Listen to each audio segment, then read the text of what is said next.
Guardian बनने निकले यूनुस और भारत ने दिखा दिया असली नक्शा। यूनुस का बांग्लादेश या चीन के चौके, ओशियन का गर्जियन। मोदी सरकार ने यूनुस को दिया करारा जवाब। चिकन नेक की तरफ आंख उठाई, भारत ने बंद कर दी ट्रांजिट की खिड़कियां। बांग्लादेश बोले चीन की भाषा, भारत ने कटी सप्लाई की भाषा। यूनुस के जुबा से निकले आग, भारत ने ठंडी दिमाग से दिया जवाब। ओशियन गर्जियन नहीं, चीन के प्रवक्ता लग रहे हैं यूनुस। भारत का व्यंग्यात्मक कटाक्ष, भारत ने दिखाई यूनुस को आईना, अब बांग्लादेश भुगतेगा व्यापारिक झटका। मित्र देश की जगह चीन की गोदी में, भारत के खिलाफ बोलना पड़ा भारी। यूनुस के बयान से डगमगी बांग्लादेश की नौका। यूनुस का ओशियन प्रेम बना भारत बांग्लादेश रिश्तों में तूफान की वजह।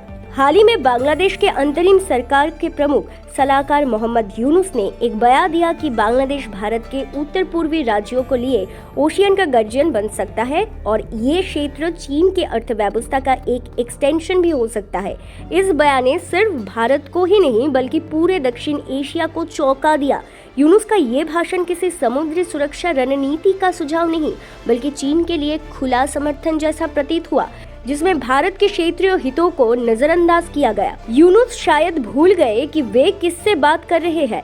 सामने नरेंद्र मोदी के सरकार है जो न केवल पाकिस्तान को उसकी छूट की राजनीति से बाहर कर चुके हैं बल्कि अब बांग्लादेश जैसे मित्र राष्ट्रों से भी उसी स्तर की परिपक्वता और सम्मान की अपेक्षा रखती है। भारत अब उन नेताओं को कड़ा जवाब देने से नहीं हिचकता जो उसकी सुरक्षा या क्षेत्रीय प्रभुत्व पर सवाल उठाते हैं। भारत सरकार ने यूनुस के बयान पर त्वरित और स्पष्ट प्रतिक्रिया दी। विदेश मंत्रालय ने इसे एक गैर जिम्मेदाराना वक्तव्य बताते हुए बांग्लादेश को मिलने वाले ट्रांसशिपमेंट और लैंड पोर्ट सुविधाओं की समीक्षा शुरू कर दी। पेट्रापॉल, बुरीमारी और अन्य स्थलों पर व्यापारिक प्रक्रियाएं सख्त कर दी गई है और ये संकेत दिया गया है कि अगर बांग्लादेश की अंतरिम सरकार भारत विरोधी रुख अपनाएंगे तो उसे उसका आर्थिक और कूटनीतिक परिणाम भुगतना पड़ेगा। अब बात करते हैं खुद यूनुस सरकार की। ये अंतरिम प्रशासन ना तो जनता द्वारा निर्वाचित है, ना ही उसकी कोई स्पष्ट वैधानिकता है।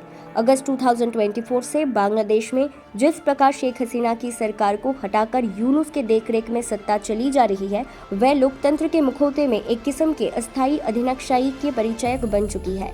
अल्पसंख्यकों पर हो रहे हमले, पत्रकारों की गिरफ्तारी और विरोधियों को कुचलने की नीति ने यूनुस सरकार की छवि अंतर्राष्ट्रीय मंच पर भी धूमिल की है।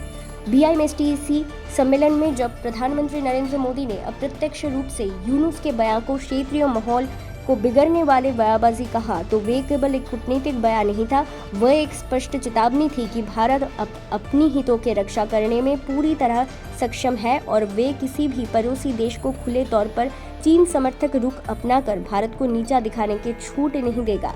Bureau report, news orbit 360।